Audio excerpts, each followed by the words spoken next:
courses. Dr. Schulman decided to put an old Epsilon web that I took a class with him, and so hence this is not there, so I'll have to review and do my web again. So if you don't have a textbook, go to Chemistry Place, just type Chemistry Place, and it's options, and click on the books available. And as you go all the way down, voila, there's Stroh's Chemistry, Molecular Approach. Click on it. It's a different version? It's version 1. It's the first one that he wrote, and I see the version 2 that the exam, the test bank, and the PowerPoint slides are from here. And you have the version 3 also. And all 3 textbooks, there are always some errors, so try not to be too upset, right? I tried to tell Dr. Troll, in 2010, we wrote to Dr. Troll, but they never did. They changed it, but then there were still more errors. So I think because there's so many reviewers and typesetters, human, right? So maybe the ebook version next time will have less problems. So this is edition 1, you will know. Yeah. Are the chapters the same in edition 1, 2, and 3? They'll be similar. They'll be just certain slightly different ones, but the chapters are pretty much the same. So I've had some students that have really had to watch every dollar, every penny, and still got an A by doing this. And so, FYI, right? Wait, so the test bank and other... It's similar. It's similar. I would say about 85% similar. Oh,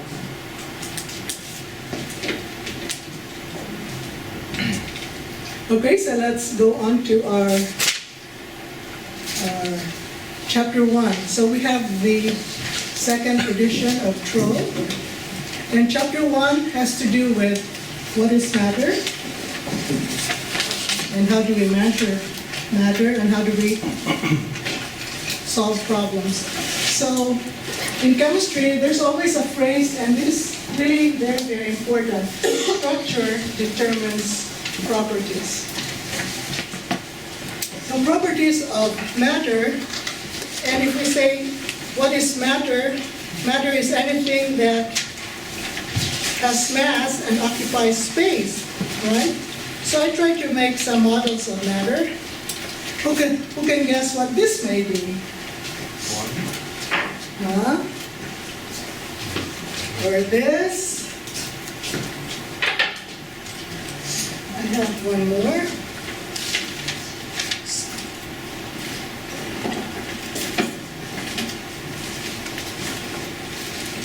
Here. So structure determines properties. The properties of matter are determined by the atoms and molecules that compose matter. This happens to be this molecule, carbon dioxide, right? So here's carbon, represented by the black sphere, and carbon being bonded to 2 oxygen. So we say carbon dioxide, right? Dioxide, di, because there are 2 oxygen molecules. And we say molecule because it's more than 1 atom. This black sphere by itself is an atom. It's a carbon atom. And where is carbon in our periodic table? Carbon is up here with a C. And this happens to be hydrogen, up there, the yellow. And these are the noble gases. This could be chlorine. So these are atoms, bromine, and iodine. Okay, so the smallest part of matter, an atom, that it's very, very hard to divide or splice. So that's what we'll be studying, the atoms and molecules. And of course, how many know what a saline solution is made out of? Go ahead. Salt and water. Yeah, salt and water, so it's sodium, right? So Na, sodium, so Na, and Cl. That's why you say sodium chloride, right? But that is not like water or H2O. It's like, they're ions. They're sodium plus ions and chloride minus ions. So our book really should also include not just atoms and molecules. So we should probably change this and put also include ions, right? Like sodium ion. And it happens to be have a plus charge, or a chloride ion, which will have a negative charge.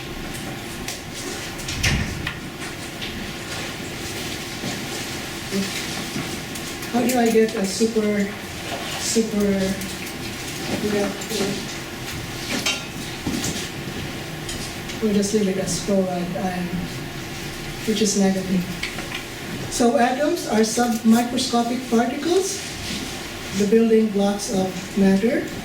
And chemistry is a science that seeks to understand the behavior of matter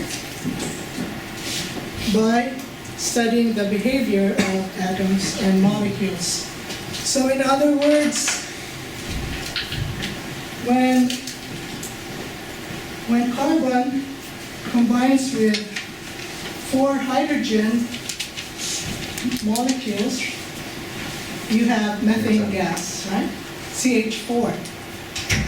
But it can also combine with chlorine, and form what do we call this shape? Tetrahedron. So there are 4, and you will note that it's not 90 degrees, right? It's 105 degrees. So that's why the phrase in this slide talks about and focuses on structure determines properties, because it could be linear, like carbon dioxide, or it could be a tetrahedron, just like methane molecule, or... Now, how do we gather information? First, we make observations, right? And observations come in the form of qualitative. Say, oh, go ahead, Aaron, right? What was the question? I was looking at the slide. Yeah, go ahead. Is that how you understood it? Can you please pass your papers too? Because I'm going to try to sort and see, give you feedback on the answers. Or my quick qualitative study by choosing the color of So when we say qualitative, when we say when you have a soda, say Coke, Pepsi, right? The color is kind of dark brown, and you see bubbles floating. So then that's referred to as qualitative. But when you say that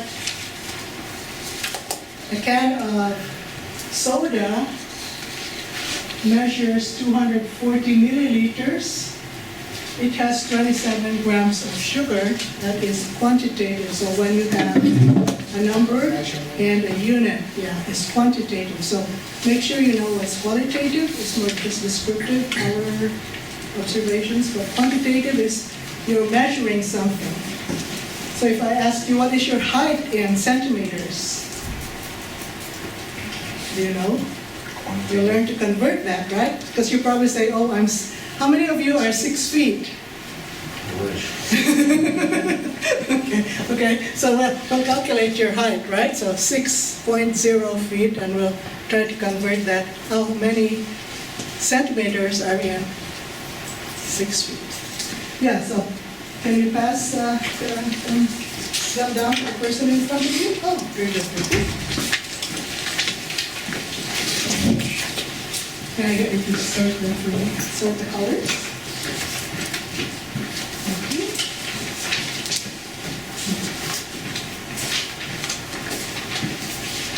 So I'll get you to help too.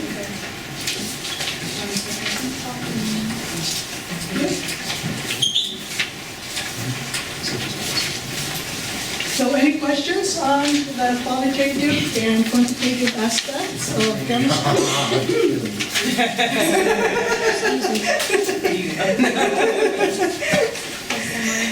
Because That's it. okay, who would like to write down the data that we have too, right, as far as the colors? How many? Okay, awesome, Aaron, thank you. So you will note during class 2, I will tend to multitask, right? 'Cause, so we are essentially trying to learn the scientific method that first involves scientific approach. What do we do? So we start with an observation. We describe what happens.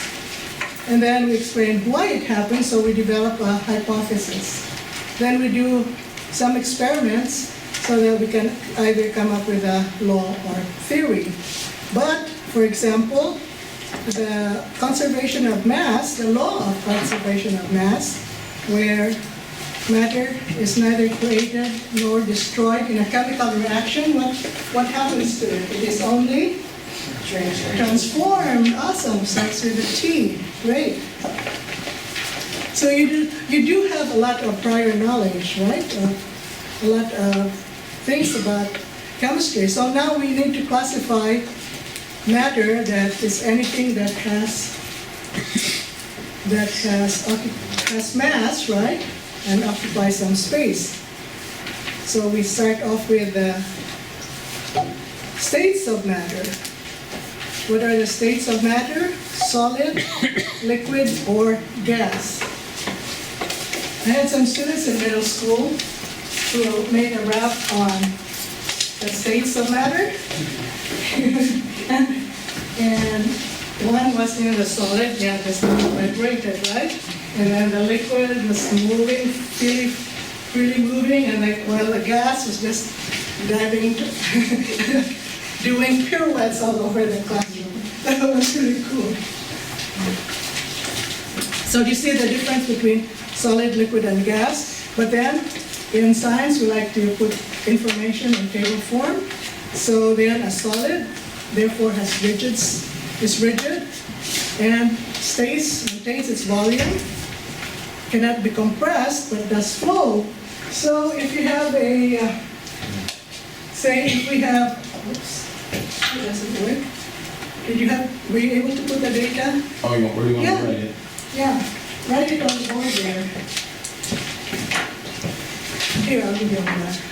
Over here. Then we'll erase. If you don't mind erasing, you can erase that. So I'm gonna make 3, just to check whether if you really understood, right? So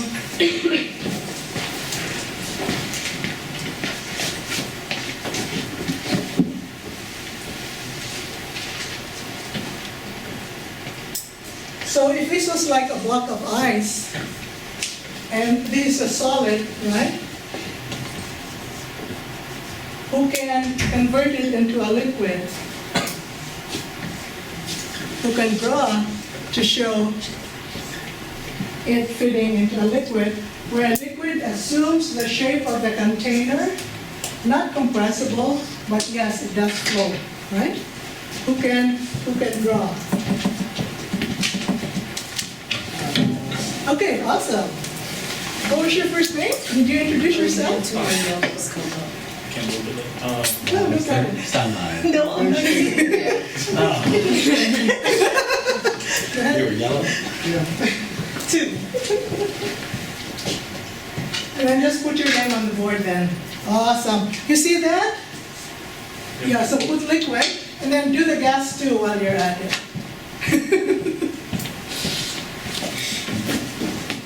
Wow. And so that's how I need to figure out how you best learn, because when I show you a concept, we need to be able to apply it right away, because we tend to forget. Yeah. One more class. Oh, plasma, awesome. So what is plasma? Where do we get? Huh? That's from you. Oh. I know. There's plasma. That's the fourth state of matter. And there's another soft condensed state of matter that's not also in our book. But that's a very good question. So how many have heard of plasma? Awesome. Pretty much everybody, right? How many have heard of the soft condensed state? Whoa. What's your name? You didn't write your name. I have to introduce. So this is my way of kind of figuring out, because I need to know how to keep those that a lot of information. I want to give them more information so that they too will know. But those that didn't quite get all the information yet, you'll get caught up, because then I'll share it with you all. So Vinny, awesome. Yeah, you did. Some of you did introduce yourself. That came a little bit late, right? So introduce yourself, Vinny. What's your major? And two things you like and one thing that hurts you. Okay. Jeez, that's on the spot. Yeah, but you're good, because I put you in the spot there and you did it. Okay. Name is Vimy, that's a nickname. Two things I like. Crap. Okay, interest to radiology, that's what I'm doing. Awesome. Very good. I like, I don't know, medicine? Okay. What's your declared major? Right now, radiology. So, like becoming a Radiologist. Cool. So when we talk about nuclear medicine, then Yes. you'll be the expert. Okay. Did you introduce yourself? Oh, certainly Okay, go not. ahead. Yeah. Well, my name is Chris. I'm going to try for the pharmacy program. Good, good, good. I like PT and my kids, and I don't really particularly care for stupid people, essentially. It's nice to see there's some people with humor, right? Okay. You introduce yourself. No, go ahead. Yeah, my name is Smith, and my major is civil engineering. Okay. And two things that I like is I like to play soccer. I won't track, Okay. but I had to lose. That's the thing that I hate losing. So it's really good that quite a few of you do exercise, right? Healthy. And also love music, right? Because music's good for the soul too. Okay, so to summarize, solids are packed close together. And so we haven't answered plasma, right? So after the gas, we would have, what is plasma? What's the definition of plasma? Where do you receive plasma? On the TV.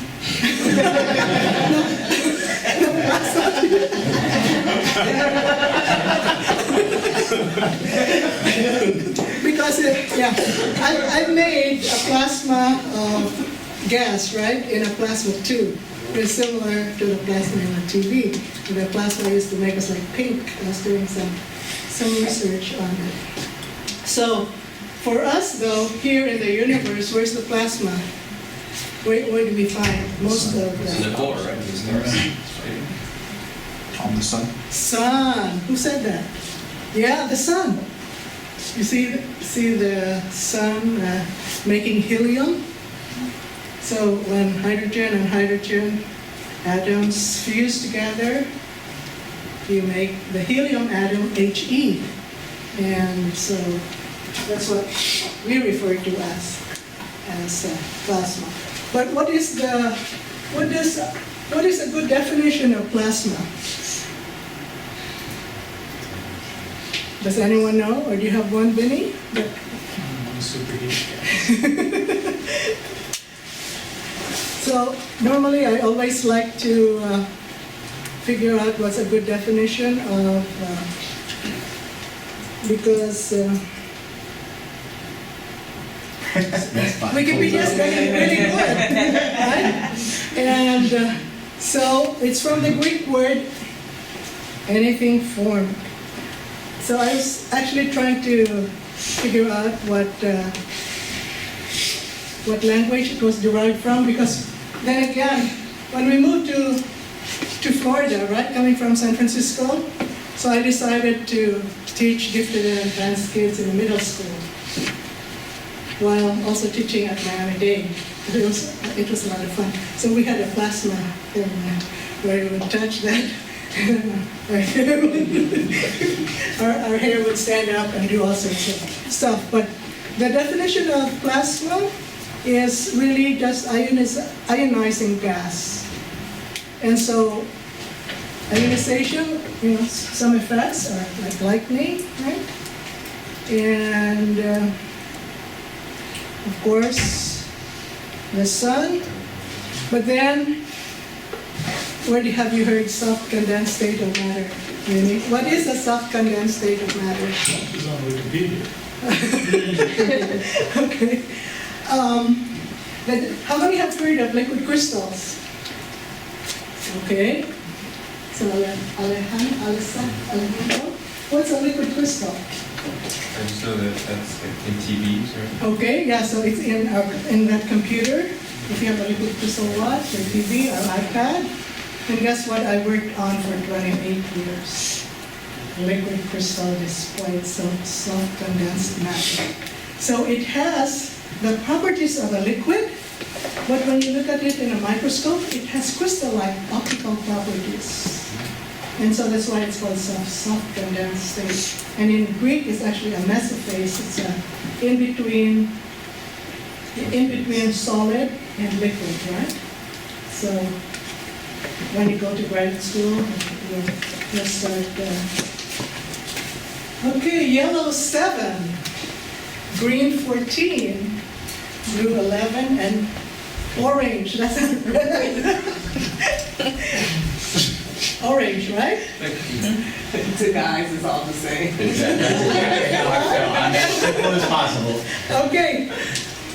So, the reason why so the fact that you chose a particular color is indicative of your personality, or at least when Miami-Dade sent me to USF for this SECME, science education, so that we become better teachers for middle school and college students. We ended up with those 4 colors. And what color here do you think will match a particular word, right? A descriptive word.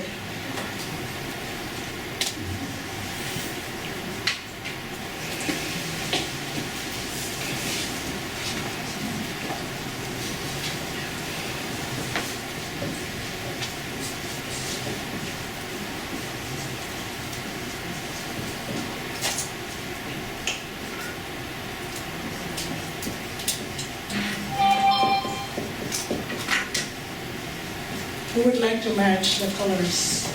Go ahead. When I think of You wanna draw the arrows?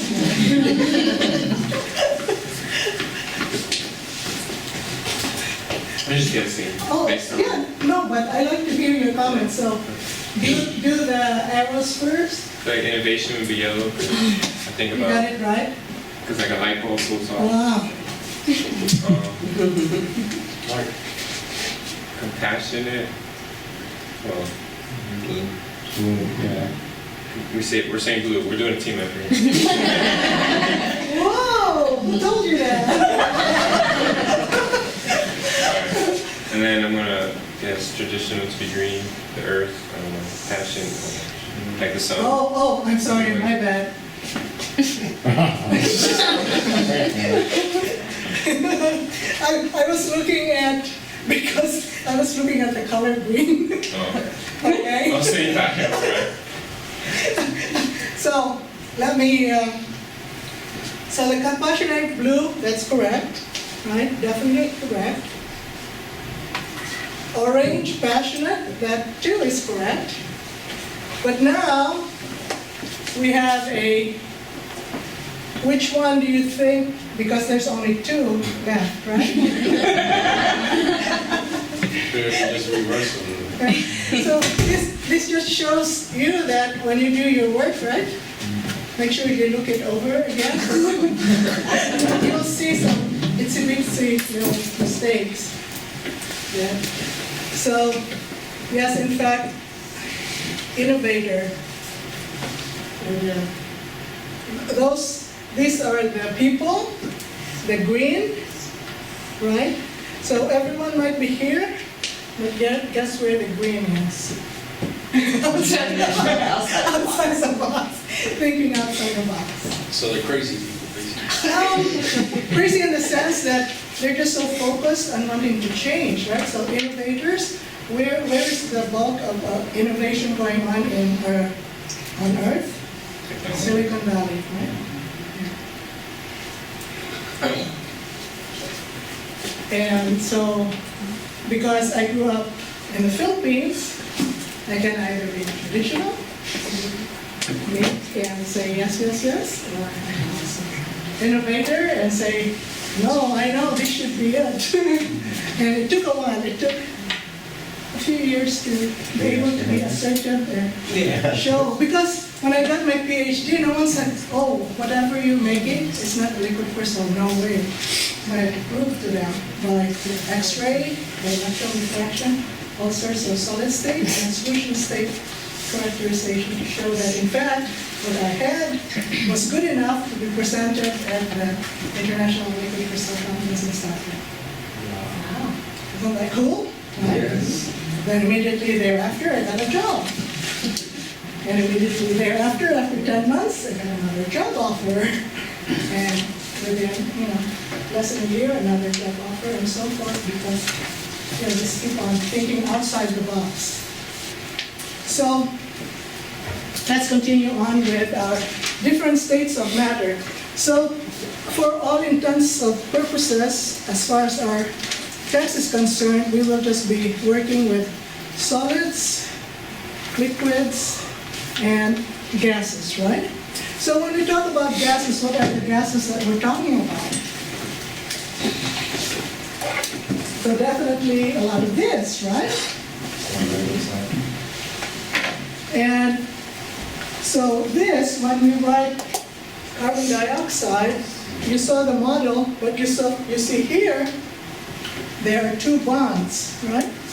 So later on, we will see how the bonds are connected also to each atom. Because that too will determine what the shape of the molecule will be.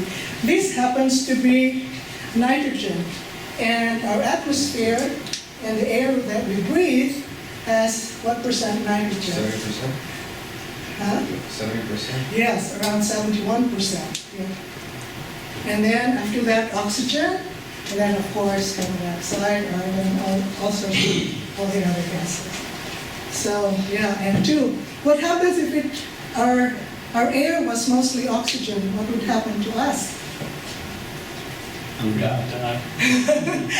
Well, yeah, that too, because we don't have the right mix, right? But we'd have all sorts of spontaneous combustion, right? Fire here a fire, there a fire. Right? Have you, okay, so any questions on solids, liquids, and gas as far as the different types of states of matter? Any questions there? So another way of classifying matter is by composition. So what do we mean by that? Composition. So if we have matter here, we can start making a flow diagram. So we can either have a pure substance, what would be a pure substance would be an atom or an element, right? So that's referred to the periodic table of elements. So in your text, you want to start familiarizing yourself with all the different types of elements. Probably from 1 to, say, 51 for now. And for those that want to go into medicine, right, know the physiologically important ions, because that's quite important. So what would be bicarb mean, right? Bicarb mean. Carbon, oxygen. You said bicarbonate? Yeah, what would be bicarbonate? Carbon and oxygen. It would be H. Oh, carbon and hydrogen, sorry. HCO3 minus, right? The carbonate, bicarbonate, right? But when you say carbonate with carbonic acid, H2CO3, right? So we will be learning those substances. So an element, you've seen the good view of lymph, you have helium. And so since helium is lighter than air, Floats in the right? hot air balloons. The hot air, that too, yeah. Pretty good, right? So compound, pure water. What does water have? Water is, you have hydrogen. Yeah, very good. You have oxygen here. Oh, yeah. So we say H and O, right? So think of it like Mickey Mouse, right? The Mickey Mouse hat, H2O. And why is the water why is the hydrogen like that and not, why is water like so and not like so? So we will learn that also in chapter 9 and 10. So water that has 2 or more atoms, so water has 3, is referred to as a compound, but it's still pure, right? So matter can be separated as a pure substance and as a mixture. And so how many like tea? Okay. Coffee? How do you start your day? How many start their day with coffee? Me too, right? That kind of is like my crank to get me going through the energy of activation to get all my energy going for the day. So tea with sugar. So when you put sugar in your hot tea, then you just see one clear solution. That's referred to as homogeneous. But then when you have sand and salt water, right? Sand in the ocean mixed with seawater, so that sand would be hetero, right? Heterogeneous. So familiarize yourselves with those words. So we can classify matter as a pure substance or as a mixture. If it's pure, they could be an atom or a molecule, an atom or an element, or a molecule or a mixture, as heterogeneous or homogeneous.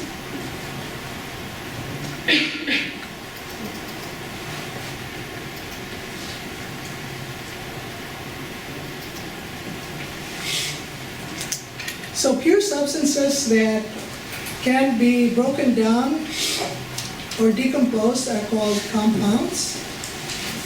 And most natural pure substances are referred to as compounds. So what are some pure and natural substances that we see in our kitchen or refrigerator? What's pure?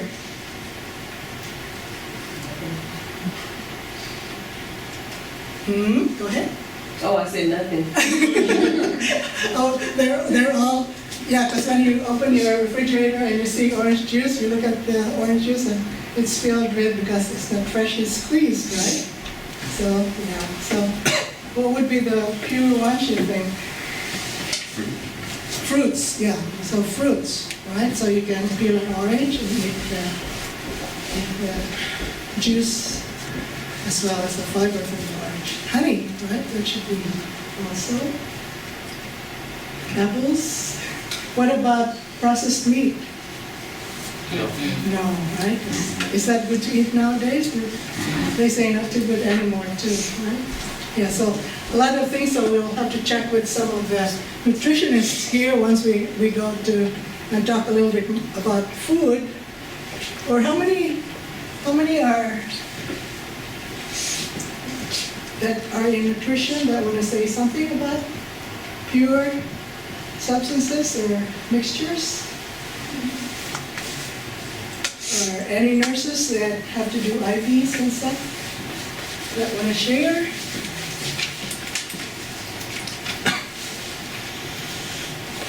So matter, whether they are pure or mixed, can undergo physical changes.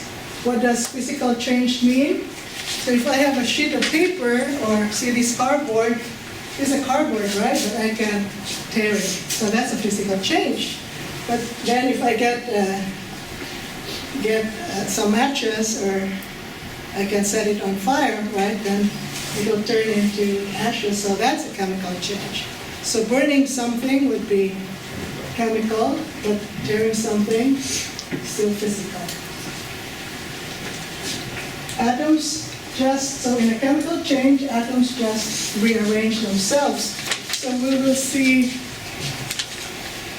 a lot. So what happens to here? What about this? Solid, liquid, gas. Is that a Chemical change. physical? Because we're just changing the change of state, right? It's still H2O, right? H2O solid, H2O liquid, H2O gas, right?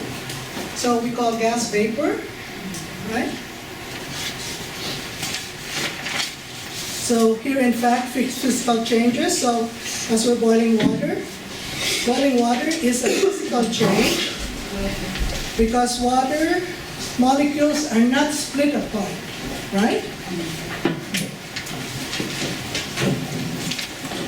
Okay.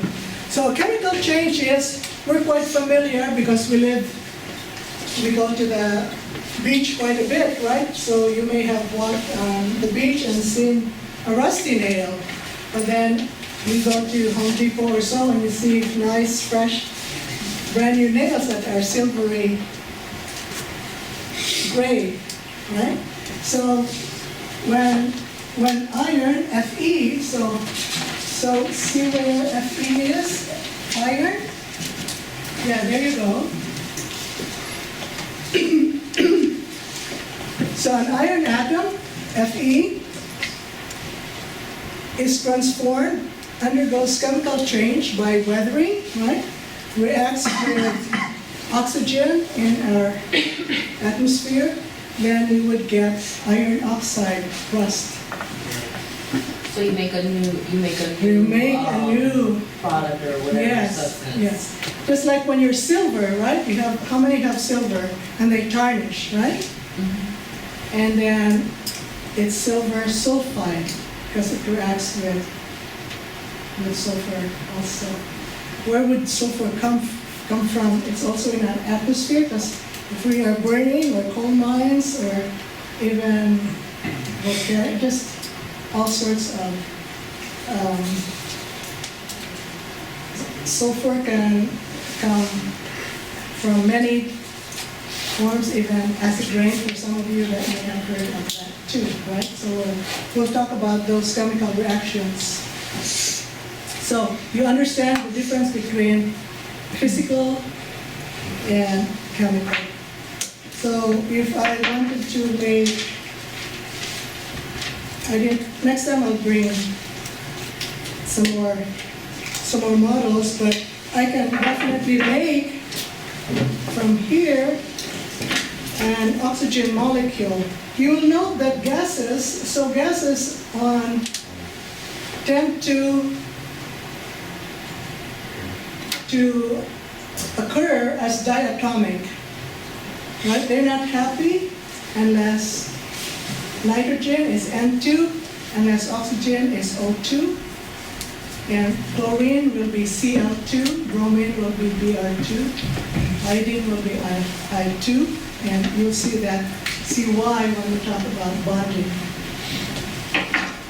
So when I just changed carbon dioxide into oxygen, right? So that's a chemical change. Got it? I get confused sometimes when like with cooking examples. Okay. Could you go through some areas? Okay, well, like think of like cooking one. Okay. Cake. Okay, so that would be chemical change. It was like toast. Toast? Yeah, so the outside of the toast is, say, It's burnt, right? And in fact, that's already like carbon. And if you do get lead poisoning and all that, the old folks' tale would be to make burnt toast and scrape that and drink it. So that part's chemical, but still inside still. But when you make bread, right, and rice, and so that's but when you boil spaghetti, it's still spaghetti, right?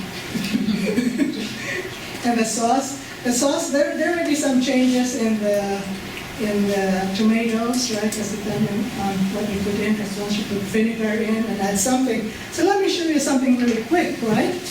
Like a chemical reaction how do we make, say if we have a component of Drano, sodium hydroxide, and we add it to, say, like the chemical in our gut, hydrochloric acid.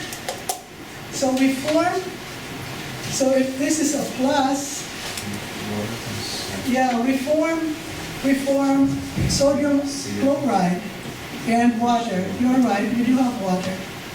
So when you have a base and an acid, you get a salt and water. So that is a chemical change also. So when the starting materials are quite different from the plant, you see a transformation is going on, but you see matter is not created, it's just transformed. So most of you, I was happy, most of you were able to, about 75% of the class that transformed, so that was really cool, right? We had a good chemistry teacher or science teacher, physical science teacher.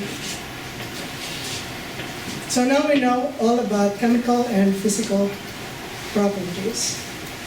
So now let's talk about energy. And energy is sometimes tough to comprehend or understand because you can just feel it, right? It's very hard to I guess, feel the effects of energy. So changes in matter, both physical and chemical, but what is energy? The capacity to do work when you apply a force. A push or pull, or it could be an electrostatic force. So we know that all matter has energy, right? You agree? Yes. Okay. So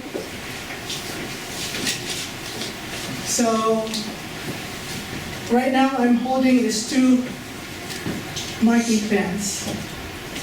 What kind of energy do they have? Potential. Potential, right? Because energy at rest is called potential. But what happens when I drop them? I converted the potential energy into kinetic energy. So what happens when you eat cereal and milk in the morning? You're converting what? Potential to Go ahead. Say what you want. converting potential energy to chemical energy. And then into, you're able to do you're walking and thinking, right? So mechanical to all sorts of. So we're also converting energy. So the same applies as far as energy is concerned. Energy too can either be created or destroyed, only transformed. So when matter undergoes a chemical change, there's actually some amount of energy involved also. So energy of motion, make sure you know, is kinetic energy. And potential energy was energy at rest, or energy that is stored in matter.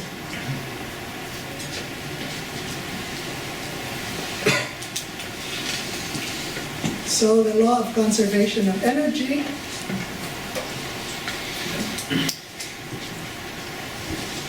So very high potential energy, very unstable. If you have this this metal up here, and so it drops down, and so this is another example, right? Take your hands and rub your hands. What happens to your hand as you rub them? It gets warm, right? So same thing, same principle.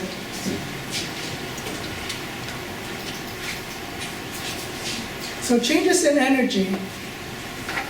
So we can therefore harness energy to do work, just like making the car go forward, right? So that's a very simplistic.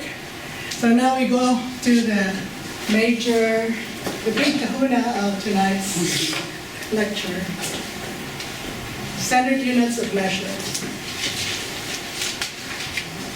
The standard units are SI, System International. The length, the unit is a meter, and the symbol is an M. Mass is a kilogram or kg. Time in S, and temperature, Kelvin, K, or we tend to use K when we measure gases. We do calculations with respect to gases, but we use centigrade and Fahrenheit, and so tonight we'll also try to learn how to convert centigrade to Fahrenheit. So units of length, we can use either a meter stick or yardstick, right? So who said he was 6 feet tall? Come over here. What was your name? Frank. Okay, so draw a sketch of you. And, you say 6 feet, right? And see how can we convert your 6 feet. Just put your height, right? Your height, so draw a tall guy that's 6 feet tall.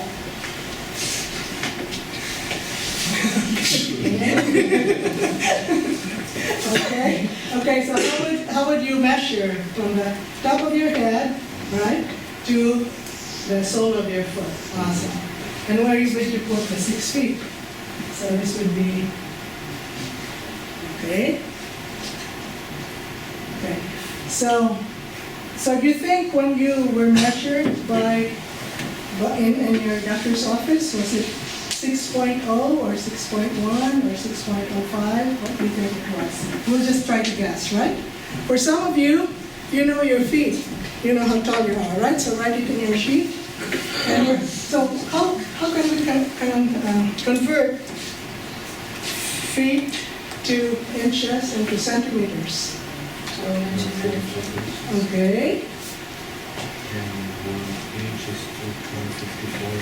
Okay, so do you want to help? Okay, so 72. 2.54. 2.54. Okay, so 1 inch. So some of the conversion factors therefore we need is 1 inch is equal to 2.54 centimeters, right? And then we have 1 foot is how many inches? 12 inches, right? So now, how can we convert, what was your first name? Frank's. How can we convert Frank's height from 6 feet into, so in other words, so times, so that we would get here would be centimeters. How would we do that? Where would we put, so we need to make some conversion factors, right? Yeah, come. You mean like the Yeah, come on over. Yeah, 6 times 2? awesome. Excellent. Yeah, thank you for, I'm actually 6'2" if you want to get technical. okay, so we'll do that. We'll do 6.2. Okay, so Oh, but the 0.2, we'll just make it easy for now, because I'll make this 6.0. Is that okay? What's your name? I put it at 74, so. Okay, for those, try to do it in your chairs, and you will probably want to have a calculator too, right? If you have your phone, you can use your phone to calculate.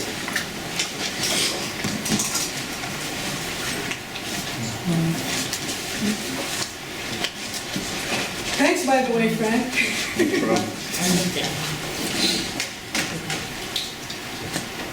How many feet is that? 6.4, 1 foot is 12 inches. 74, it's 6.2. Oh, who's What? Yeah, 6.2. 2? So then you multiply those, and that's it, 180. Okay, let's see first, right? We'll double check. So that cancels out, that cancels out, okay?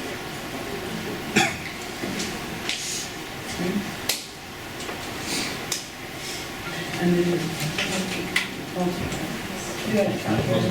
it. Yeah, 2.58 times 12. 188.976.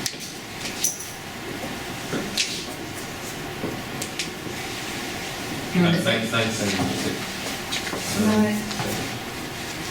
Is that how we should always multiply the change it? I've never done it like that. There's just a between the two units. Did we set this up I've never right? seen it like that, so I'm so sure I can do it. How many for I was just. Yeah. Thank you, Amanda. So we'll give this here first, and we'll see. Vinny, how would you? Who would like to correct and paraphrase it so that when we do quantitative calculations, we call it a factor label or a dimensional analysis. We always want to write down what is given first, right? So we want to write down 6.2 feet, right? So you know how to take it from there, Vinny? Or I don't know. anyone else? So, okay, so when we want to convert 6.2 feet, we always want to write into centimeters. We always want to write down what's given. Right? So we don't lose track, and these are fine in centimeters, right? So this has got to be in the numerator also.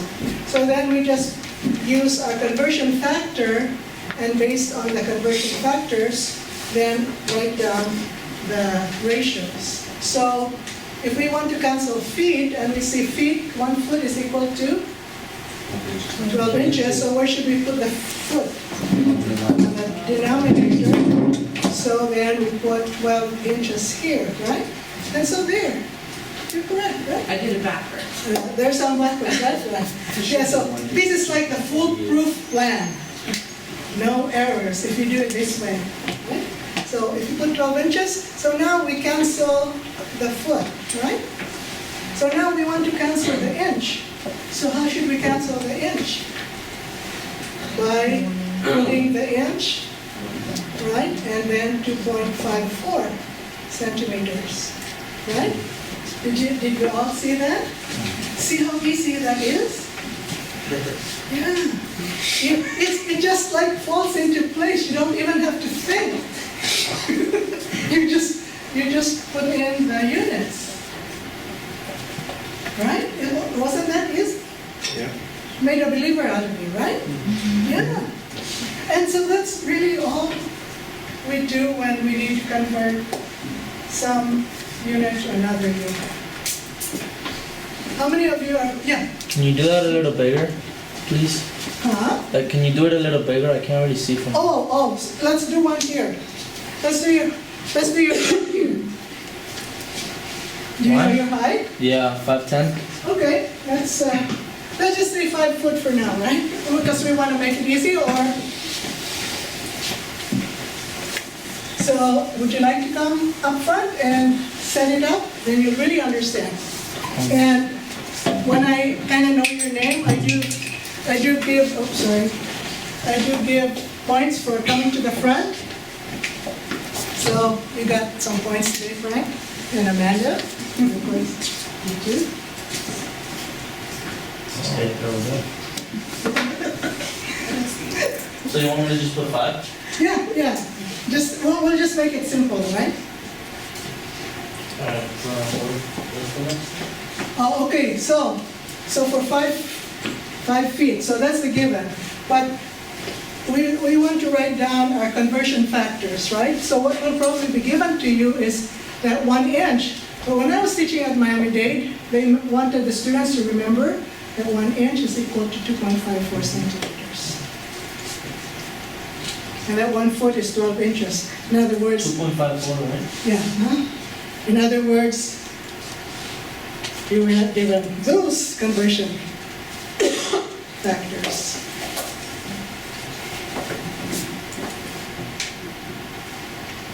And 1 foot is 12 inches. Oh, you want me to show Yes, you? you Yeah. Alright. Good. And what else? Okay, so now, using dimensional analysis with 5 feet, right? So 5.0. Okay, so 5 feet. So with yours, it's just 5 feet, okay? Uh-huh. Okay, so you want to cancel feet. So where should you put feet? In the 1 Oh, foot. here, right? Perfect. And then of course 12 inches up there, right? Okay, then what would be the next one? So you cancel the feet. Cancel this feet with this. And then we want to cancel inches now. So where should you put the inches? On the bottom. Perfect. Right? And cancel this with that. Yeah. And then we need to put Centimeters? 2.54 centimeters up there. So there's your given, and your find is, we'll have the correct units. And that's the only time when you start doing the math. Don't do any math until after you cancel the units. That's the key, right? Awesome, see? See how easy that was? Okay, any others? Cool. So you would multiply 5 times 12 times 2.54? Right.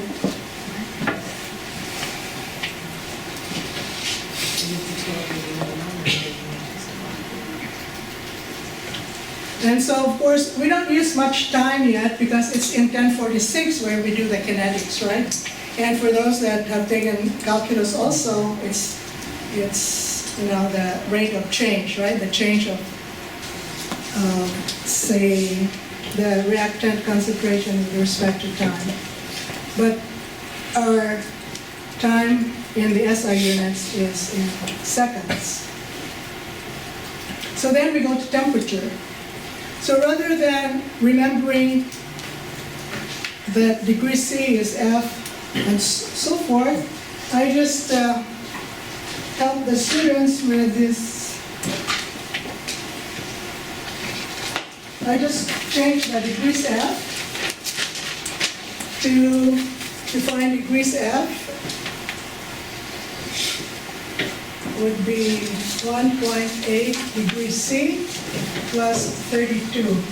And so if you memorize this formula, then you can always convert the other way, right? So just memorize one thing. In fact, when I used to memorize this and then memorize degrees F, and I was mixed up with the 5 nines and so on. So I just said, I'm going to do it this way and that. And so from then on. So you almost will want to always simplify things. Yeah. Use the KISS principle, right? Keep it simple. It's 1.8 times Celsius. Yeah, degrees Celsius plus, right? And of course, we only apply K, so you'll note that Kelvin has no degrees, right? So Kelvin, when we do chapter 6, gases, will always be given a degree C, and we'll always want to add plus 273. But for our next exam, as we're not doing gases, so I'll defray those questions still. Because I want to keep less is actually more. If I ask you less, stuff, then your brain is not too cluttered, right? Because I need you to use the gas and Kelvin more frequently. I want you to focus on converting degrees Fahrenheit into Celsius. So you'll probably want to have a faint idea, right? That 32 degrees F is 0 degrees C, right? And that 212 is 100 degrees C. So freezing, boiling. We're not too worried yet about absolute zero, but that's 0 K.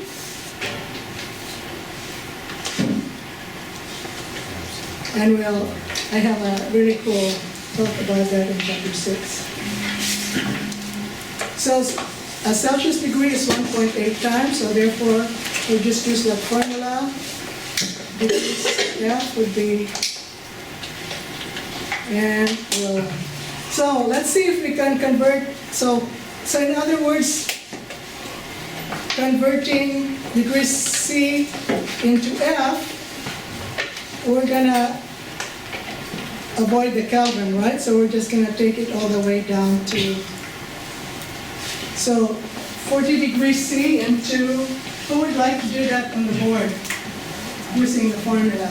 Like, give it a try. So 1.8 times 40 degrees C, right? Plus 32. What would you get?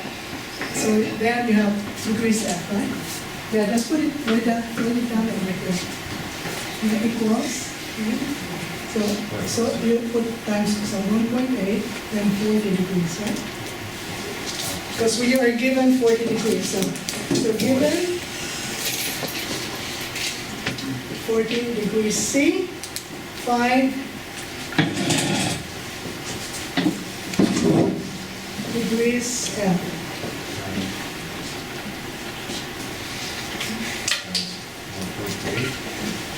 Okay, remember we want degrees F, right? Okay. Okay, so you're doing it this way? Okay, that's fine.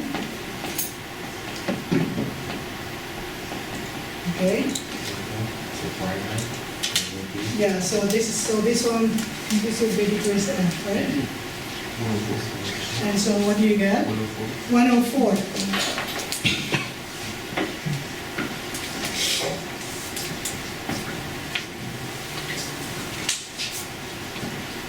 So we won't worry too much about that. The questions you'll be responsible for will be more like this, right?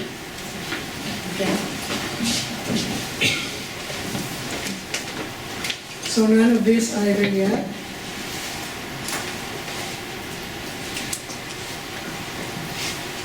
So we want you to be familiar also with the prefix. What does a prefix mean?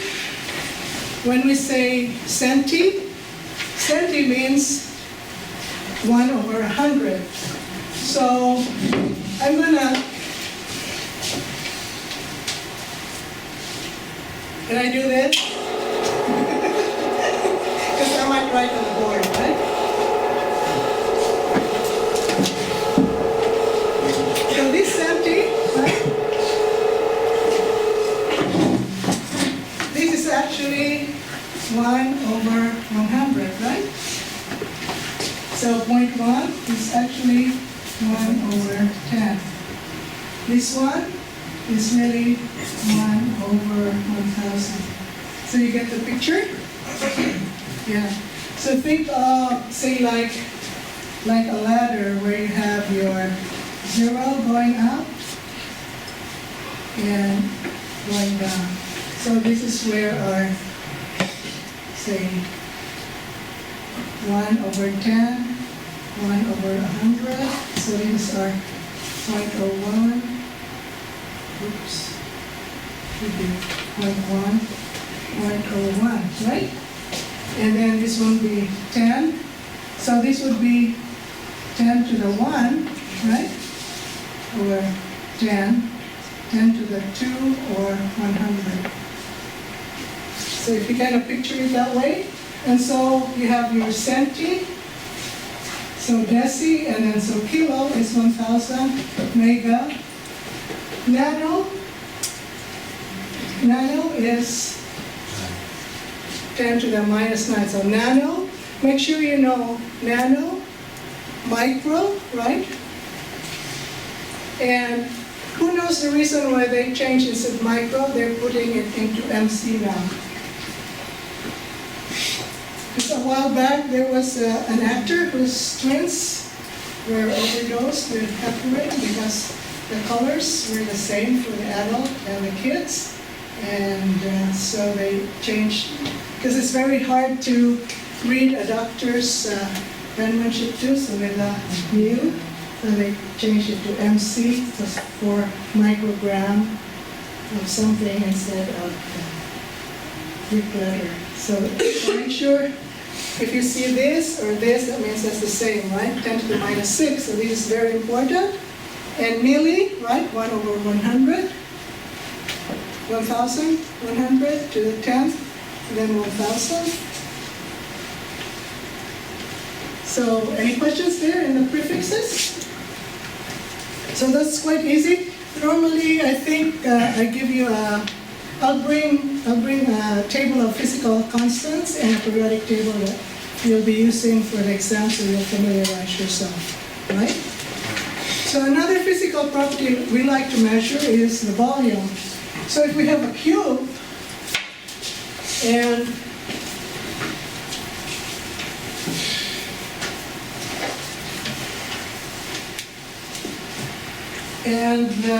really important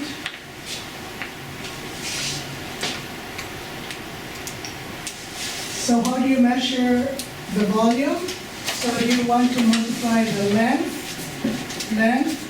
by the width, right? Times the height, right? And so then the units will be in cube because length, width, and height will be in cube. And this is the most important concept that you will need to know, that 1 millimeter is 1 cubic centimeter. So imagine yourself, how many of you like to eat sugar cubes, right? So 1 sugar cube is 1 cubic centimeter, or when it's reduced into liquid form, 1 milliliter. So 1 centimeter by 1 centimeter by 1 centimeter, right? Length, width, and height. So length times width times height, 1 centimeter times 1 centimeter times 1 centimeter gives us what? 1 centimeter. Perfect. Yeah. So that's the volume. So volume. Cool.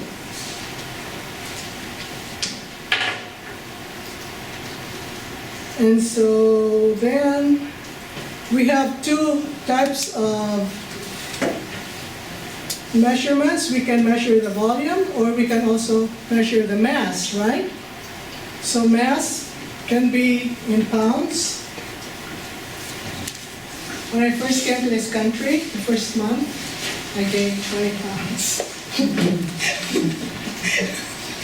Because I didn't realize that as you go to the cafeteria, I'm so used to seeing a little bit of chicken, a little bit of meat, and a little bit of, what was the other? So I'd say, oh, I'll have some fried chicken. Oh, I'll have a little hamburger with fries. And, whatever was the soup of the day or stuff like that. And then, because it was so cold, wow, I got awake. It was so hard to study because I would always get a headache. So I'd be munching on potato chips, which is the worst thing. So my mom would send her a picture. Be careful. Your face is turning like a moon. And it's not going to be healthy. And so I kind of was accountable for, she made me accountable that, gosh, I have to really be healthy, right, to get good grades. And so started counting calories, exercised, ran, did all sorts of things, and lost the weight. go back. So I'm still kind of, my BMI is still a little bit on the upside. But I noticed that if I get any lower, have you noticed that? You get more susceptible to colds or other types of infections. So I noticed that if I'm a little bit 10-15% higher than what I should actually really be, I really feel strong and can conquer, can pretty much solve those problems. So any questions on the mass and volume? So now we need to be able to convert pounds into kilogram or kilogram into pounds using the same concepts we did with length, right? So we'll try to make some examples that are already given to us. So in other words, during the exam, we'll be giving you these equivalents. If a problem has to convert a volume into quarts, given liters, then you'll be given that in the problem. And if you're asked to convert something from pounds into kilogram, then you'll be given that conversion factor, right? Yeah. Professor, can we make our own cheat sheets and keep them for the exams? Or is that If you enough? want a cheat sheet, normally they don't like cheat sheets until we just go to formulas. Because if you want to make a cheat sheet now, then it'll be very, very hard. A 1-hour exam will take 3 hours. So just keep on practicing right now. Practice and practice until you go crazy, right? That's what I... Will you give us certain things for the exam? Huh? Will you give us certain, like? Oh yeah, I'll give you a review. I'll spoon feed you. Spoon feed you, meaning kind of just like that, Okay. right? Until you are, you're comfortable. It's like having training wheels before you remove the wheels. So throw you in the water and expect you to swim. No. I'll have some guides. But the thing is, I want you to learn it correctly with a minimum amount of times. In other words, I want you to solve a problem the most efficiently. You set it up correctly with the least amount of time. So I mean when I say spoon feeding, because I need you to do it right the first time. Right? Correct practice makes perfect. Not just practice, just to play tennis, right? You can hit the ball and hit the ball, right? But it doesn't go into the spot where you're supposed to. To the box. Yeah, right? So, correct practice, so as we do the math, so in fact, so next week, try to practice and bring the calculators that you'll be calculating with during the exam, so we'll try to do more exercises. So, these are very simplistic, so we know what a quarter looks like. So a quarter we don't want to use a kilometer or a meter stick to measure a quarter, but we want to use a centimeter scale to measure a quarter. So now we come to the density. So we're on slide 59, and there are 90 slides. There were actually more, but I edited it and made it less. So I think we can still edit it and bring it to 85. And next week, for 5 points extra credit for that day, I'll put 3 problems on the board. And those that come, if you do come early and can solve it, you get 5 points extra credit. Okay, so just to check that you know the subject matter that we talked about this week. So when we talk about density, first we need to define a couple of things. What an extensive property means when it depends on the quantity. Right? So just think of extensive quantity and intensive independent of quantity. So intensive and so mnemonic, intensive, independent, right? Because you could have a test-like question, true or false, or intensive property is, then you want a bubble, independent of quantity, right? So now we look at the relationship between mass and volume. Mass and volume depends on the quantity, so they're called extensive.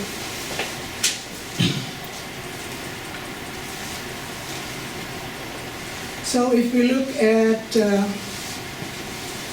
the mass of, so we have some samples of brass, right? What is brass made out of? It's an alloy of Copper and iron, or copper and, copper? so what should we do? Google it, right?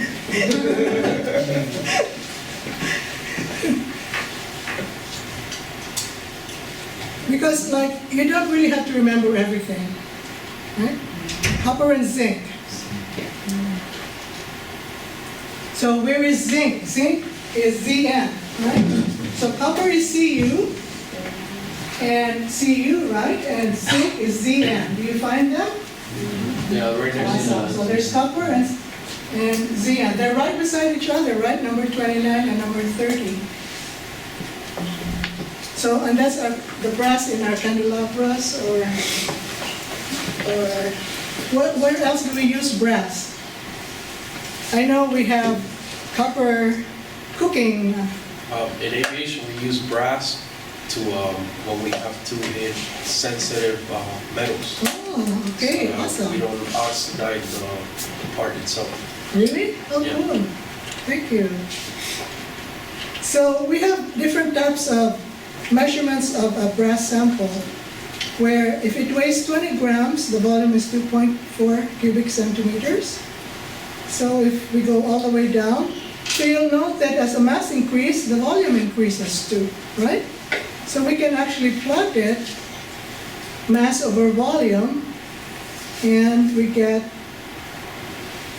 if we plot 20 divided, if we divide 20 over 2.4, what do we get?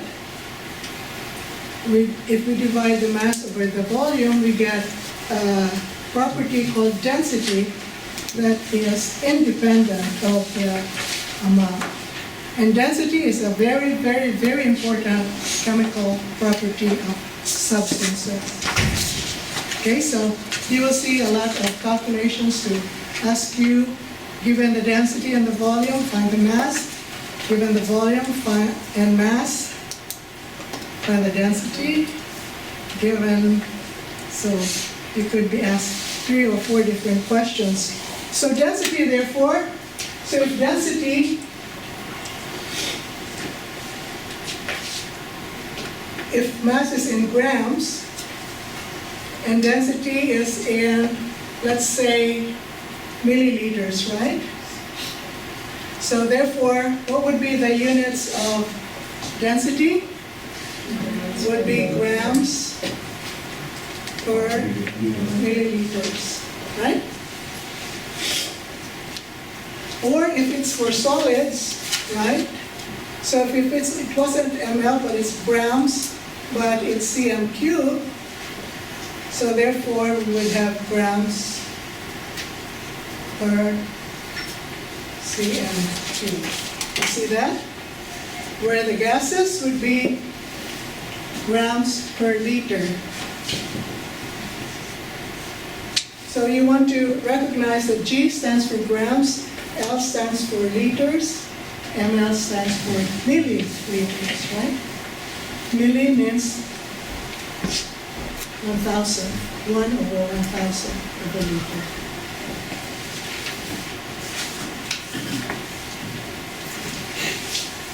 So density is a very, very important physical property. And on table 1.4, all sorts of different densities of substances where you have, let's take a look at ice, right?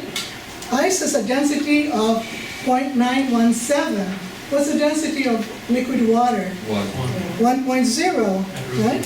So water, 1.0 at 4 degrees. What is the density of gold? 19.3. how many of you have heard of the story about King Midas and his crown of gold? Okay, would you like to share that? I think, and he tried to, he wanted to turn everything to gold. Oh no, that he wanted to smash it down, right? Well, it had to do with whether his gold was pure gold. So he was trying to find, I don't know, actually. Okay, so this is a story. How many have heard of King Midas? Okay, would you like? I don't remember. Okay. But anyway, King Midas had a crown maker who King Midas thought when he got his new set of crowns, the crown was not as heavy as his old crown, right? Not as good anymore. So he found out that the guy was substituting, just gold plating it, and silver instead of gold. And so that's how you can actually tell if your ring is pure gold or pure platinum or pure silver by weighing it, right? So take your ring, weigh it in a balance, and then put it in a graduated cylinder and look at how many milliliters of water it displaced, right? So if you started with 10 milliliters and it went to 2, then it displaced 2 milliliters, right? So then that would be the volume.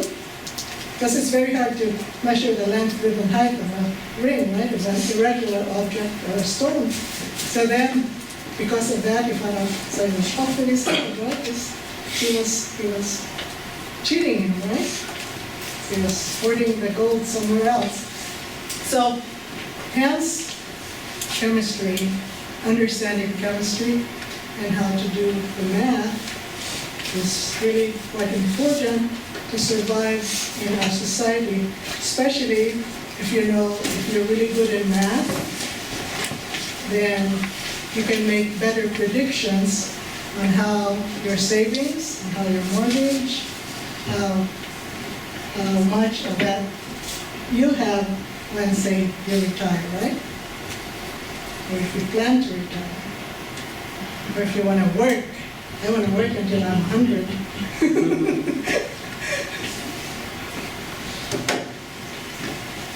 So let's look at a few more challenging ones.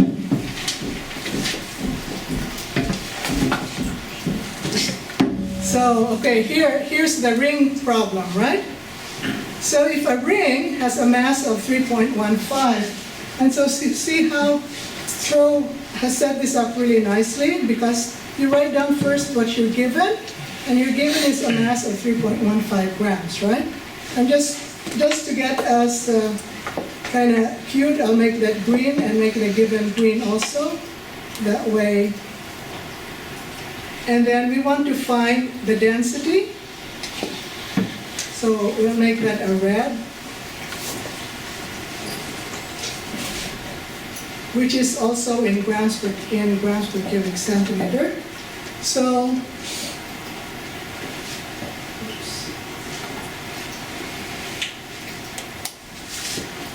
we know, so whenever you see a problem like this, right? Mass of 3.5 grams, and then it says displaces. How many understand and can sketch what that means for the class? Anybody?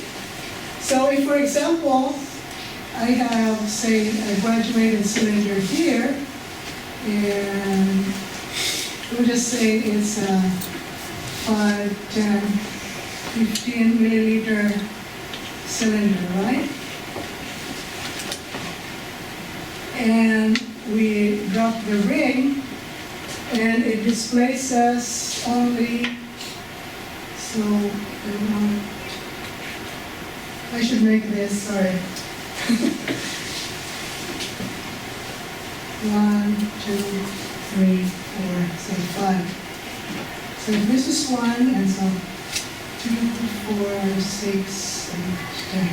So when it says it displaces 0.233, so if I start out with 1 milliliter of water, does everyone see where I'm at, right? And then I add the ring, and it displaces, so it goes to 1.233. But because this is not very accurate, it probably just goes to, we can say 1.2, right? It's not very accurate, right? It is 1.2. And so we subtract 1.2 minus 1.0. So final volume, initial volume. So we get 0.2 milliliters. Then what should we do? So then we take our 3.5 grams. So we had a balance. And the ring weighed, it said 3.50 something grams. So then we plug it into our equation, and we have 3.5, and we'll assume we'll just use the 0.233. And so, do you have your calculators? And try to calculate it and see what does, what does it actually get? 13.5193. Okay, so this is what your calculator gets, right? So I'm so glad you have that. But, so this is where we're gonna turn it up a notch now. But because we started out with, we referred to this as 1, 2, 3, 1, 2, 3, that means 3 significant figures.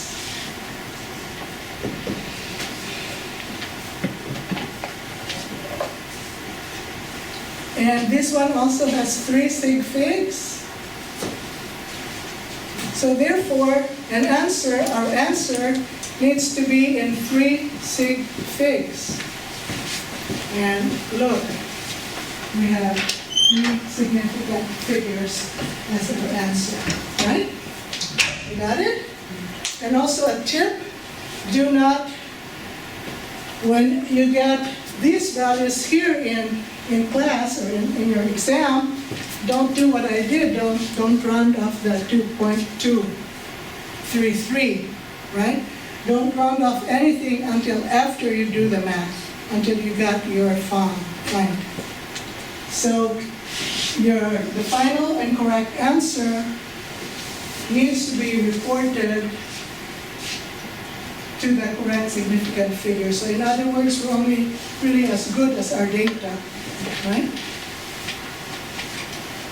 Okay, so isn't that very enlightening? Huh? You get a eureka moment. Have you ever thought of these or chemistry like this? It's not that hard so far. Yeah, no, it's actually so easy. More me, but it felt harder in high school. Yeah, because sometimes I know the same way. I had a high school teacher.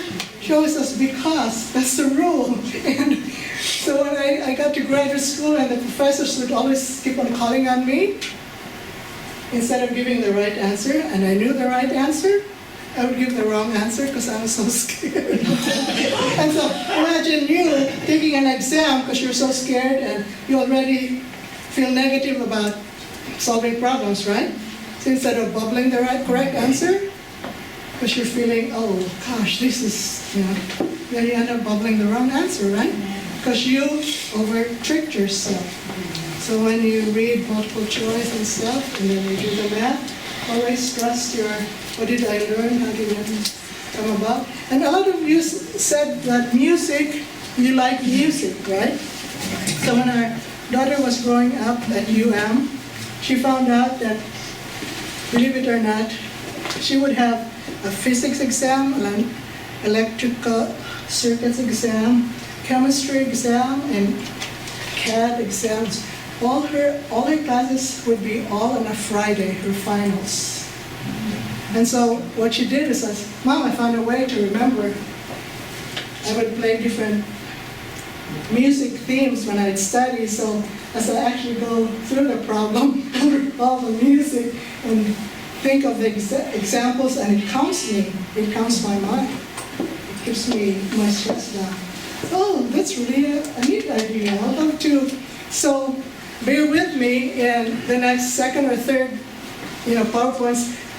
Some of you may want to take a quick look at chapter 2, 3, or 4, but probably by chapter 4 or so, I'll try to incorporate some music into the PowerPoints that we'll be learning, and see if it actually does help.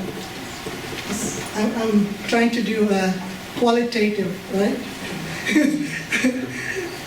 Test. So we're almost done, and so this is a typical test-like question. Once again. And so this is more repeats, right? So they're actually more, find the density of brass. So then I went ahead and went into the significant figures.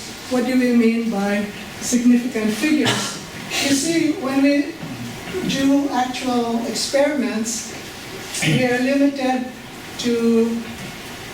by the sensitivity and resolution of the equipment that we use. So we have to be able to express them in terms of significant figures. So if we look at this is the graduated cylinder. If we were to read the measurement here, right, every measurement has a number, a unit. So if we look at, see, 4 starts here, and it's divided into 10, so this would be read as what?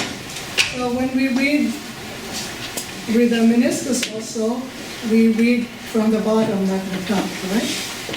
So it would be, so it passes 5, so this would be read as 4.6 millimeters. So here's the meniscus right here, and so if this is 4 and this is 4.5, so this is slightly so this would be 4. So the meniscus is slightly below, right? So it would be 5, right? And so the uncertainty would actually be in the 5, right? Because it could be can actually be 4.60 or 4.55, right? Somewhere in between there, right? You see what I'm talking about? So then,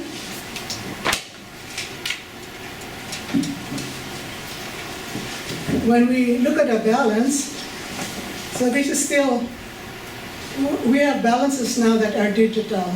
You are blessed that you don't have to, read scales like this, because the balances you have in the lab will just, instead of this, it will just say something like,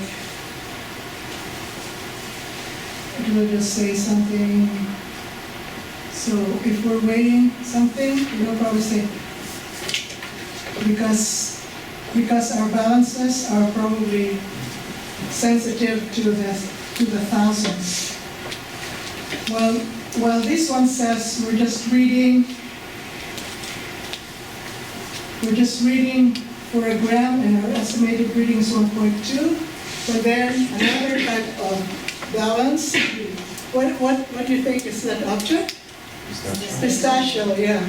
So this one, every reading is 0.1, so therefore we can actually have, this one has 1, 2, 3, while this one only has 2 significant digits. Right? You agree? And then, so when we report significant figures, when we say 12.3, all numbers are significant, so this one would have 1, 2, 3 significant figures, right? You agree? How about this one, 12.30? also significant because it's between 12.29 and 12.31. Now, there are some rules now. There are 4 rules in significant figures. So all non-zero, right, non-zero digits, that means 1, 2, 3, 4, 5, they're all significant. You agree? Okay, so you don't have to memorize that. Interior zeros are also significant, so if zeros that are in between numbers, significant also, so 1, 2, 3 are significant, right? This is where it gets a little hairy. Leading zeros are not significant. So what's a leading zero? That one, right? And how many significant figures? 1, 2, 3, 4. Or this can also be written as 1.050 times 10 to the minus 3. That's writing in scientific notation. Okay. Then the 4th rule was that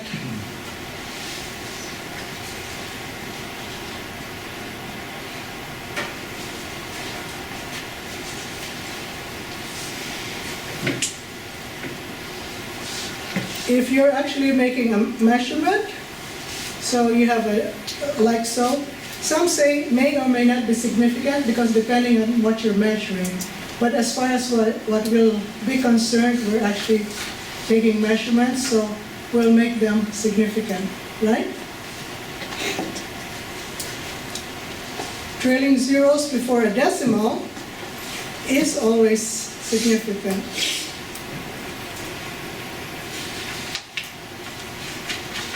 So this would have 4 significant figures. And I think I may have lost and gotten a little bit muddy, right? So we'll have to practice. So next Monday I'll try to put some test-like question problems on the board on my significant figures.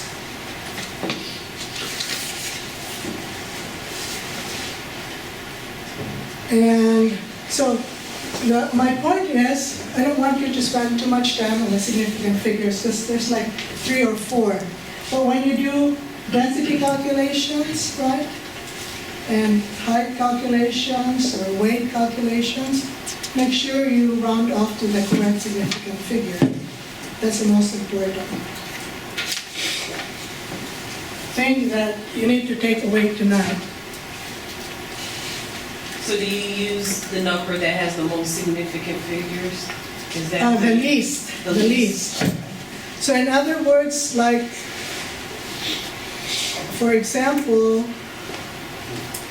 let's look at some actual problems later on here. We're in 7980, and there are some exact problems that I want you to take note of.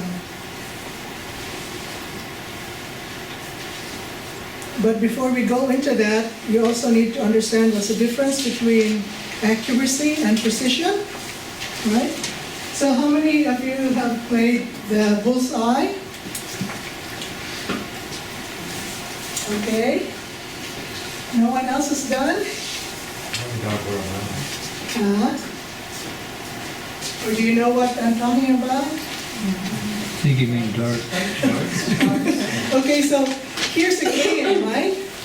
Where this is called a bullseye, where you know, use, what do you call it? Darts? Darts, right.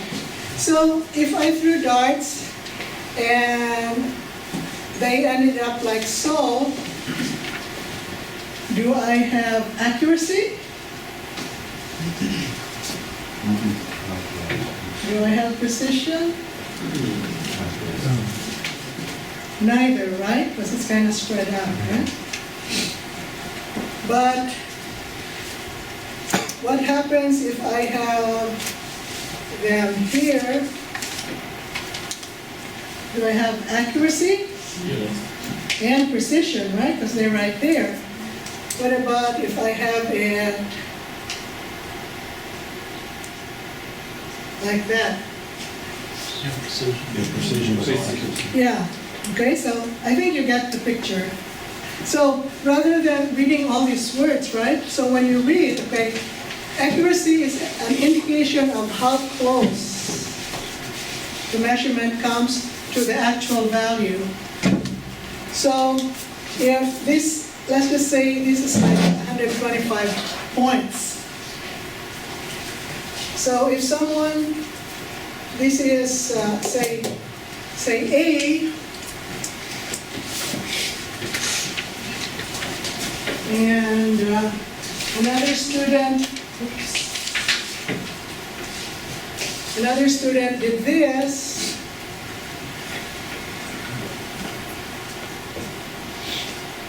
So which student you think would get more points? The one that was the Blue. So how close? The one that, this one is more accurate, while this one is not accurate at all. But I can make this one, let's say if I put this here,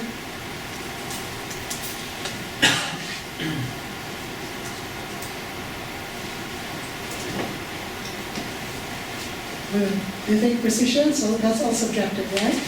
Because precision is how close to each other. How close are they to each other? It's kind of in that quadrant. So they're kind of close to each other. So this one, they're more closer to the true value. So it's more accurate. Not accurate, but could have some precision. So we look at some student data as they would be measuring, like for example, accuracy versus precision. One student measured something that weighed 10.49 grams, 9.79, 9.9 to 10.31. Another student, so which student had the accuracy and precision? B. This student C, right? This one had precision, but a little bit inaccurate, while this one was both inaccurate and imprecise because it was far away from the true value of 10. So how close it was to the true value. So we will find that in the lab, and you'll see as you're doing experiments for your yield when you synthesize a particular crystal, we'll be making alloys. So it's really cool.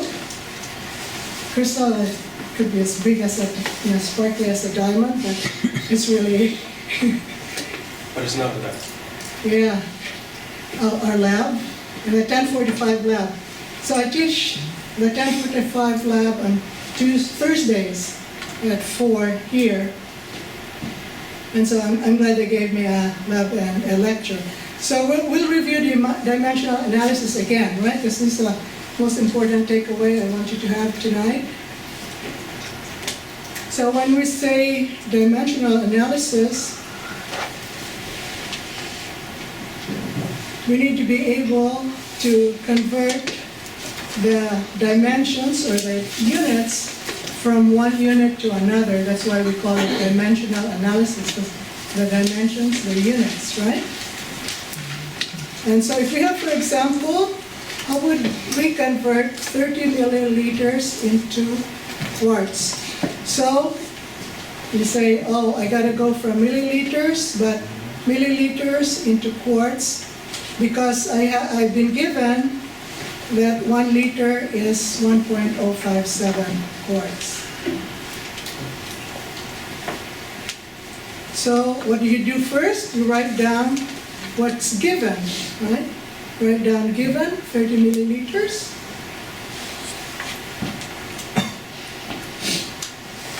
And then because you want to cancel out 30 milliliters, so from the relationship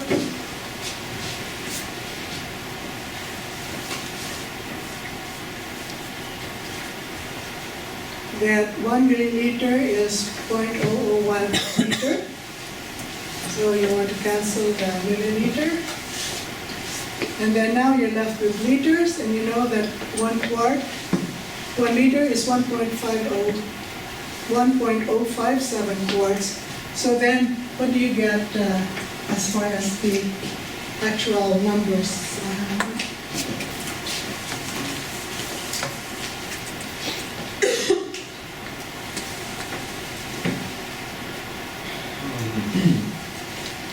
.03171. Yeah. Also, that one, right? Okay, so then it says we need to round it off to how many significant figures? 3. 3, 2, 3. So therefore, we said leading, right? Leading zeros are not significant. So here's our significant figures, 1, 2, 3. So then 1, 2, 3. So we get rid of that.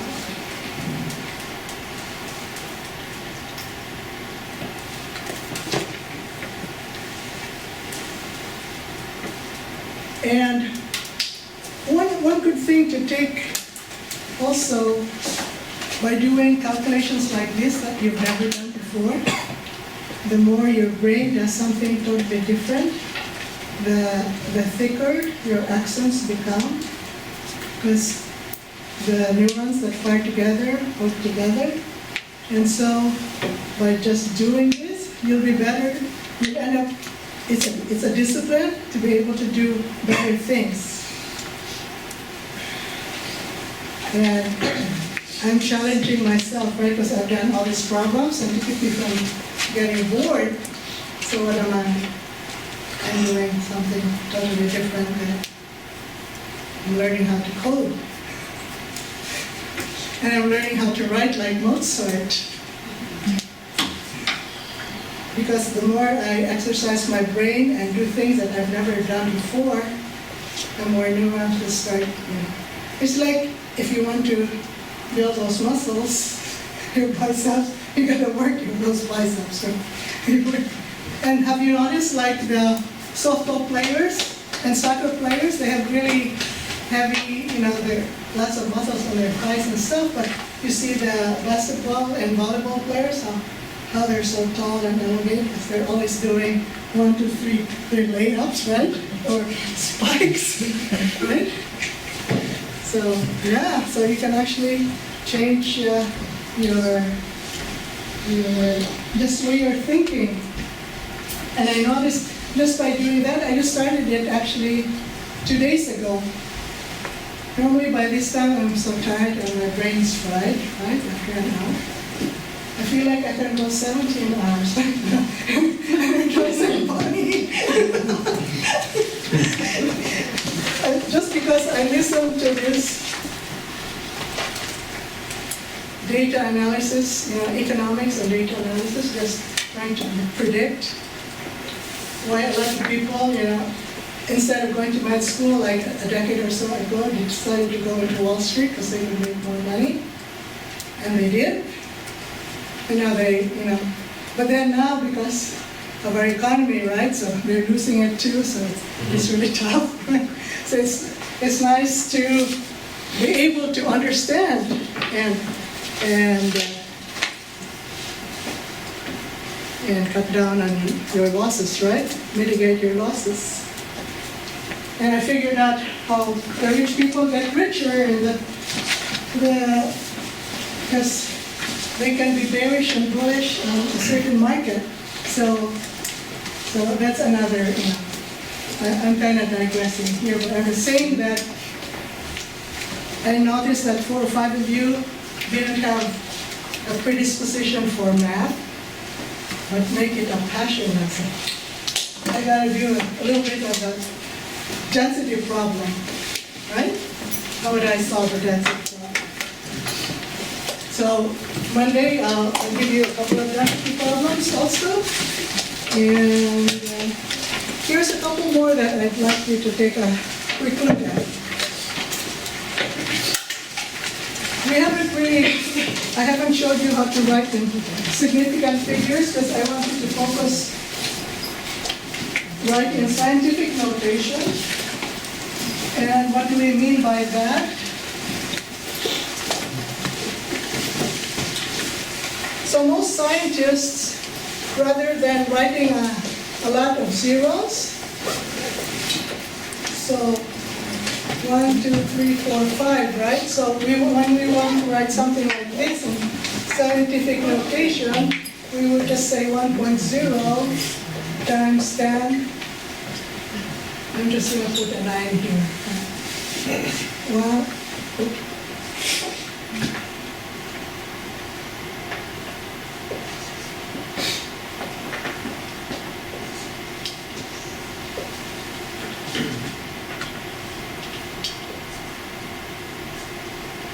so we would write this down as 1.09 times 10 to the.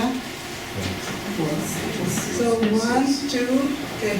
So when we 1, 2, 3, 4, 5, 6, right? So 1.09 times 10 to the 6. Clear? Okay, what about this one?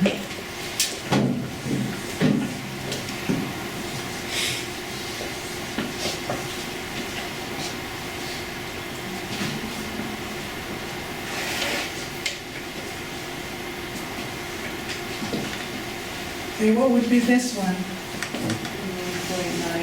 1.99. Okay, so this would be 1, 2, 3, 4, 5, 6. So 1.90 times 10 to the. Okay, so 1, 2, 3, 4, 5, 6, right? So 6 times 10 to the minus 6. So that's called scientific, being able to write in scientific notation. And so, it's just a matter of reviewing. So you could start making some note cards and scientific notation, density, write the problem and put the answer in the back. And then that way you could have 4 of them by your bed, 4 of them by your car, 4 of them by your kitchen. Whatever works for you, right?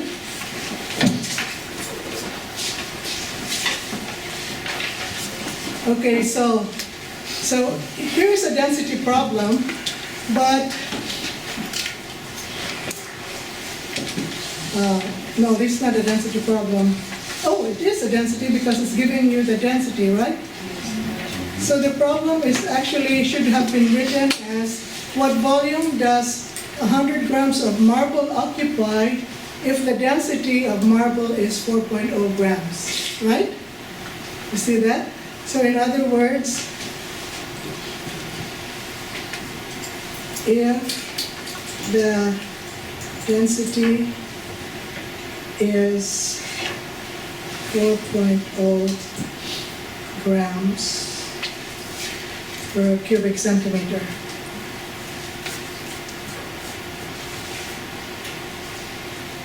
Right?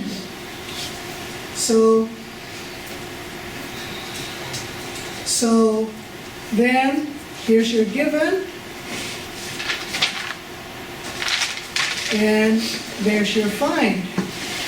So how would you solve this problem? Well, you know density is mass over volume. So you know that D is equal to M over V. So you're given 4.0 grams per. I'm just trying to show you different ways to do it, whichever is faster for you. So that's the D, right? And the mass was 100.0 grams. So this is your find, right? So you can, just by reading like that, instead of writing a whole bunch, just set it up straight so that you can minimize your iterations, your steps. So then, how do you solve for V, right? So V is just 4.0 grams over cm cubed, right? Then over Is a no, right? 100. Exactly. So that's normally what others would do, right? Other students would do. So what's the easiest way to do this? So volume,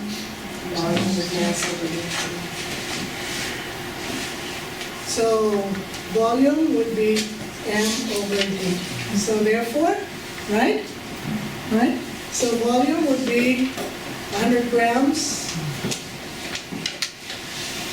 over 4.0 grams per cm cube.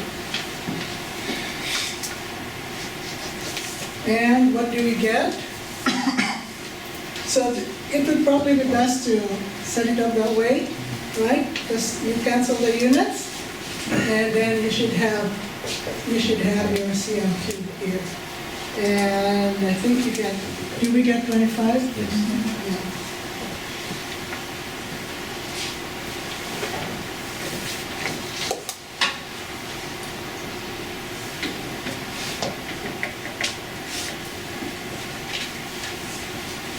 Okay. I think that was the... Okay, here's another density problem also. How much does 3 times 10 to the 2 milliliters of ether weigh? So now we're looking for the mass.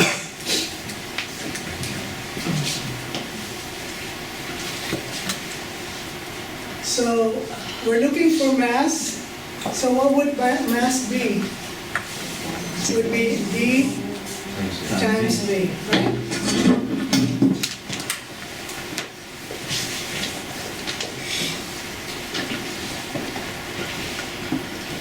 And you should get, so if in the multiple choice questions, we could have 213 grams or 2.1 times 10 to the 2.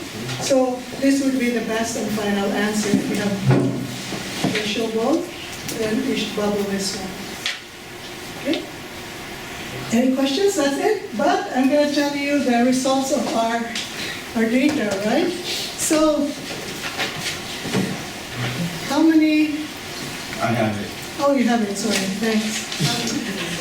I erased That it. was before all the corrections that came in after that. Rolling two. Okay, so how many chose this one? Blue was 11. 11, wow. Was that the highest number? Green, 14. Green was 14, wow. Because I could tell that because lots of you were going into the engineering, therapy,